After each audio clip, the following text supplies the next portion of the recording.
however meager, sustained their families. Levant Mine was a marvel of engineering. Its tunnels stretched far from the shore. They ran deep beneath the ocean floor. Imagine the courage it took to dig where the sea held dominion, to trust the rock above. Men worked with the sound of the waves in their ears. Sometimes they could hear boulders rolling on the seabed. It was a constant, unnerving presence. This audacious feat of extending working so far under the waves was celebrated. Yet, it also amplified every inherent risk of deep mining. The sea was a powerful, unpredictable neighbor. The conditions inside Levant were incredibly harsh. Darkness was absolute, broken only by candlelight. The air was often foul, difficult to breathe. Water seeped through the rock, making everything damp and cold. The tunnels were narrow, twisting. Men moved like moles in an underground labyrinth. They drilled by hand. They blasted with gunpowder. They hauled heavy loads of ore. Every shift was a battle against the earth. And always, there was the thought of the ocean, just a few hundred feet above their heads. The psychological toll was immense, a silent burden carried by each miner. To reach these deep workings, Levant employed a man engine. This was a remarkable invention.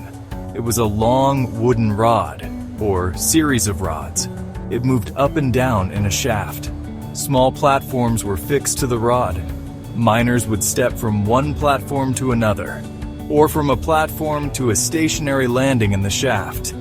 It saved them a long, exhausting climb. Ladders were slow and tiring. The man engine was faster. It allowed men to conserve their energy for the hard work at the rock face. It was a symbol of ingenuity, a mechanical solution to a human problem. But the man engine was not without its perils. It was a complex piece of machinery. It operated under immense strain. The miners trusted their lives to its rhythmic movement. A slip, a moment of inattention could be fatal. The shaft was dark. The platforms were small. The constant jolting motion required skill and nerve. The men understood the risks. They used the engine every day. It was a familiar danger, a necessary evil in their daily descent into the Earth's embrace. Yet the thought of its potential failure must have lingered, a shadow in their minds. October 20th, 1919. It began like any other Monday. Miners arrived for their shift. The air was crisp with autumn. They exchanged greetings. They prepared their tools. They gathered at the shaft head. The man engine waited, ready to carry them down into the familiar darkness of Levant. There was no warning, no sense of impending doom, just the ordinary routines of a working day. The men were accustomed to the dangers. They faced them with stoic resolve. But this day would be different. This day would bring a horror they could not imagine. Suddenly, a sound, a terrible, rending crack. It echoed from the depths of the shaft. The top of the man engine rod broke. The immense weight of the machinery and the men upon it plunged downwards. It was a catastrophic failure. The rod, with its precious human cargo, smashed through the platforms below. Wood splintered. Metal shrieked. The earth itself seemed to groan in agony. For those on the engine, there was no escape. Just a terrifying, swift descent into chaos and destruction. The very machine designed to aid them became their tomb. Chaos erupted. Darkness, dust, the screams of the injured and dying. Men were thrown from the collapsing platforms. They fell into the black abyss of the shaft. Others were crushed by the falling debris.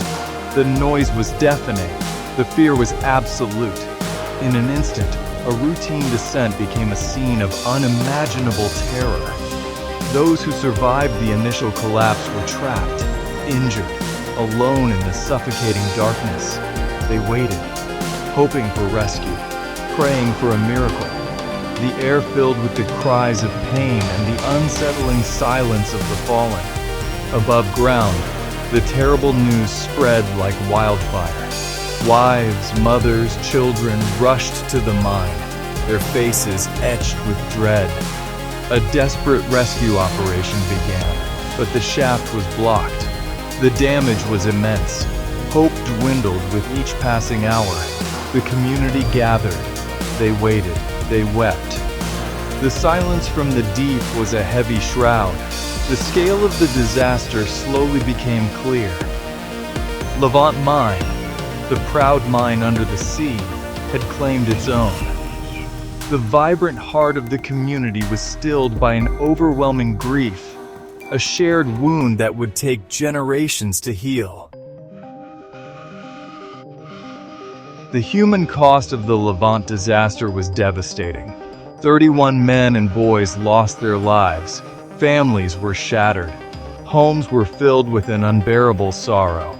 The community of St. Just was plunged into mourning. Funerals became a daily ritual. The names of the lost were whispered on every corner. Each death was a fresh blow. These were not just miners. They were fathers, sons, husbands, brothers. Their absence left a void that could never be filled. The disaster ripped the heart out of many families, leaving behind widows and orphans to face an uncertain future. The tragedy marked the beginning of the end for Levant as a major employer. The man engine was never repaired. The lower levels of the mine, those extending furthest under the sea, were abandoned. The confidence of the community was shaken. The spirit of the place was broken. While some mining continued for a time, the disaster cast a long shadow. The economic impact was severe. Families struggled. The vibrant lifeblood of the mine slowly ebbed away. It was a turning point, a sad chapter in Cornwall's rich mining history, signaling the decline of an industry that had defined the region. Today, Levant Mine is a World Heritage Site. Its engine houses still stand. They are stark silhouettes against the sky. The restored 1840s beam engine turns occasionally, a ghostly reminder of the power that once drove the mine.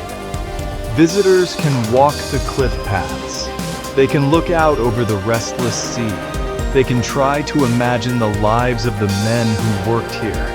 The site is a place of pilgrimage, a place of remembrance. It serves as a powerful testament to the industrial past and the human stories embedded within its stone and metal. The legacy of the Levant Mine disaster endures. It is a haunting reminder of the price of progress, of the dangers faced by those who toiled underground. The names of the 31 men are not forgotten. Their story is told and retold. It serves as a lesson, a tribute to their sacrifice. The wind still whispers around the old engine houses. It carries the echoes of the past, the echoes of the men who dared to mine beneath the ocean's grip. Their memory is etched into the very fabric of Cornwall, a solemn echo in the deep.